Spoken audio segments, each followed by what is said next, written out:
Hello everyone and welcome back to the channel to all the returning subscribers. This video is going to be about why you feel like you're going crazy around a narcissist.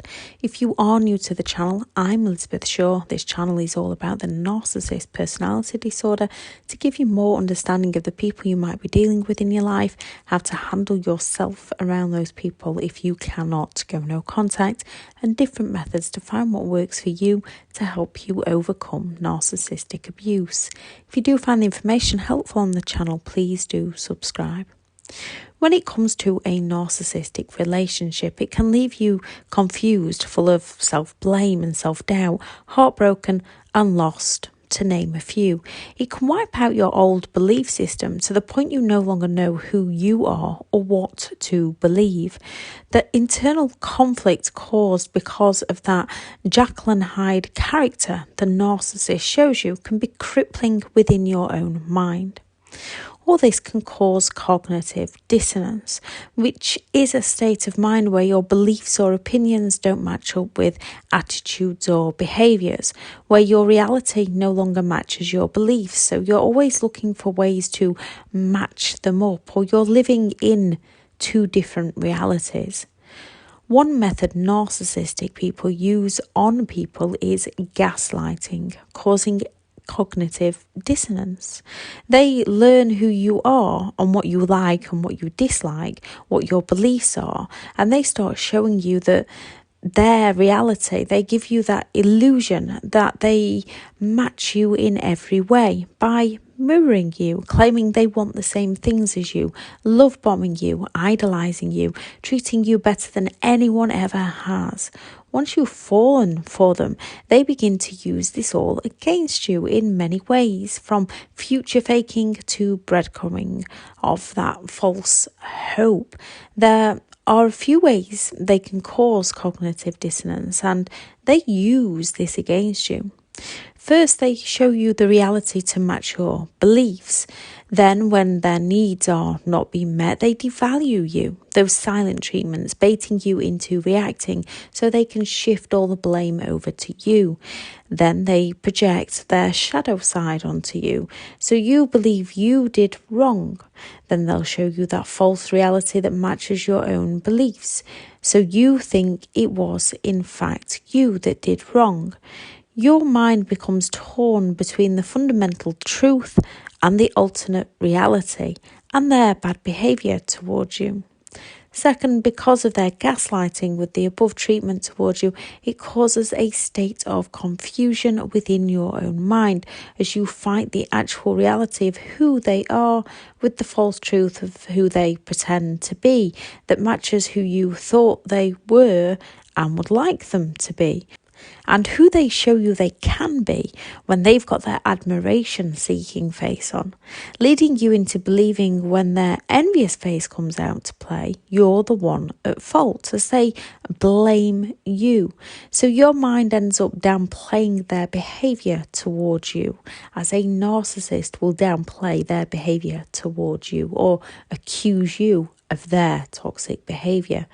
You're left in a state of a trance with your mindset not matching and not trusting perceptions, people, or your true self, as you're holding on to two or more contradictory beliefs or realities at the same time.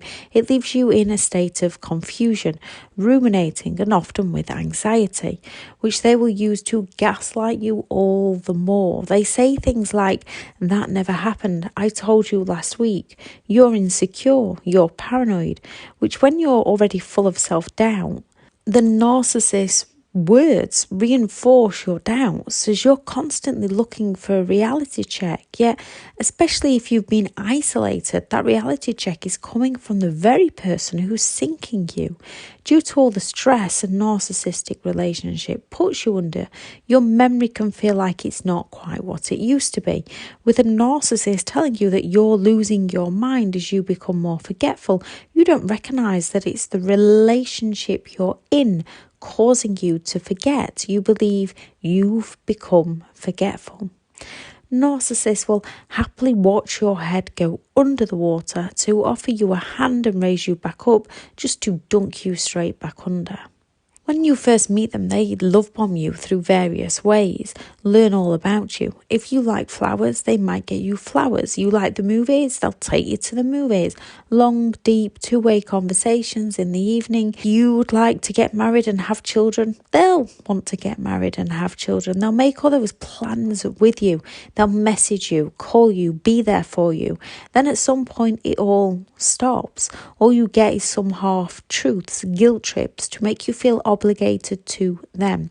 I went to watch that for you and I didn't like it. Or we don't need flowers, you know I love you. Conversations turn into them talking about themselves and they're no longer interested in you. That wedding most often never happens. They'll stall you next year when those breadcrumbs of false hope that sound reasonable, so you hold on a little bit longer, believing they want the same things as you, and you don't want to pressure them, you don't want to disappoint them, so you just hope that one day it will happen. If that wedding does happen, that's the day or close to that day everything changes. They say things like, you don't do this for me, to get you into doing anything for them that they want you to do. Or more guilt trips of, if you loved me, you would, to make you feel guilty and do things for them you wouldn't usually do. You might get the first silent treatment. They will project all their faults onto you. They will blame you. They get you to blame yourself. They get you to beg, plead, apologise, change to suit them. And the nice narcissist then returns, making your mind believe it's you. They are those nice things they lead you into believing they were in the beginning, only for it to circle back to them showing their true colours again while manipulating you into believing you're the one with the problem, leaving you a little bit more confused each and every time, slowly losing who you are, slowly losing your reality and slowly losing your mind. Then they'll call you crazy or claim that you need help. They reinforce this in your mind every single opportunity they can. They reinforce within your mind that it's you, when in actual fact, it's what they are doing to you. As you experience cognitive dissonance, it means your mind is holding on to two or more beliefs, realities, ideas or values. It causes a hazy memory, brain fog, when you can see the facts and the truth, yet it's not matching those beliefs. People find any reason or excuse to relieve the discomfort within their own minds, making incidents not as bad as they were, blaming themselves. The psychological abuse received in this way leaves you confused, full of heartache, with mixed feelings of betrayal, and you feel like you're to blame. Narcissistic people reinforce this with their gaslighting that they use against you. Gaslighting is an insidious form of mental torture.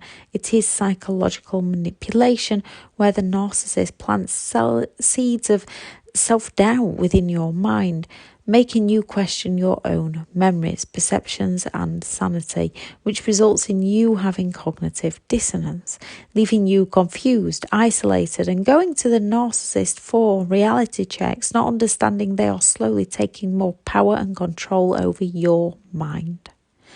As all the stress of the relationship causes our brain to live in a state of hypervigilance, that with the narcissist's intimidation, we no longer know who we are or where to turn, believing that we're the ones going crazy. Our minds can self-harm us more, trying to remove this cognitive dissonance by twisting our own truth. The reality feels too uncomfortable to bear, so our minds twist it, not knowing we are running away from the truth. It makes us feel worse. It's the mind's way of trying to protect itself from pain temporarily. Yes, but long term it causes us more pain. Our mind finds ways to eliminate facts. We don't want to accept creating that dissonance. With evasion, we are avoiding what we don't want to know, creating a sense of denial within our minds, creating that dissonance.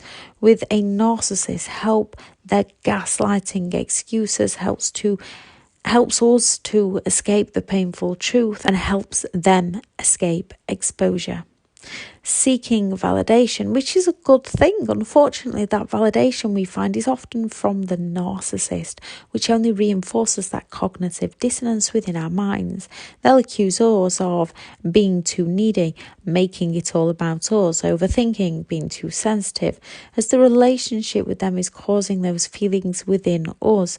We believe we are the problem and work on ourselves, trying harder to please the very person who's causing us to lose ourselves. Healthy ways to reduce cognitive dissonance and get your mind back on track and working for you. Write it out. Keep a written diary. Write down reality and facts precisely as they are, no matter how painful. Facing that pain and stepping over that pain will, in the end, free your mind from all the pain it's suffering now. Every time your brain tries to tell you a more straightforward story, read out the truth until you get reality back in your mind and you can naturally leave it in the past. Speak with trusted people, those who relate with you, let you know your thoughts are healthy, why it's happening, and that it's okay to think how you do. Vulnerabilities, when good people open up and understand vulnerability within themselves, they can connect with others.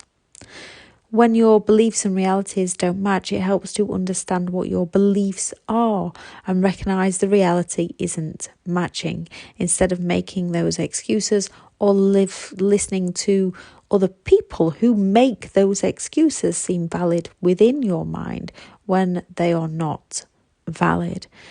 Working through your beliefs and your values and creating your boundaries around these. Changing your beliefs, and this can be hard, especially if it's important to you, but if something's causing you pain, such as you believe that the family unit should stay together no matter what for the sake of the children, but it's causing you and the children pain, you need to find a way to change that belief. Change the situation. If the reality of the situation isn't matching your beliefs, get out of that situation. Leave it behind. It's not working for you. It's working against you. Changing your actions. Whatever it is that may have caused you feelings of guilt, pain, fear, step into those and work through them. Acknowledge them. Listen to them. Learn from them. Don't run. If you run, you don't heal. In future, become more mindful. Keep a written diary, exercise, read and learn new things, talk to others, meditation, yoga. Keep a track on your beliefs. If you need to change them, you can. If you need to change something in your life that's not matching your beliefs, you can. You can and you will recover from this. I shall add the video in the description about the narcissist, gaslighting, and how narcissistic people invalidate you. I'll also add the video on limiting beliefs. I am currently full for one-to-one coaching. I have partnered with BetterHelp and I shall add their sponsored link within the description. Thank you very much for listening, and go out there and create the day that you deserve, because you do deserve to have an amazing day. Bye.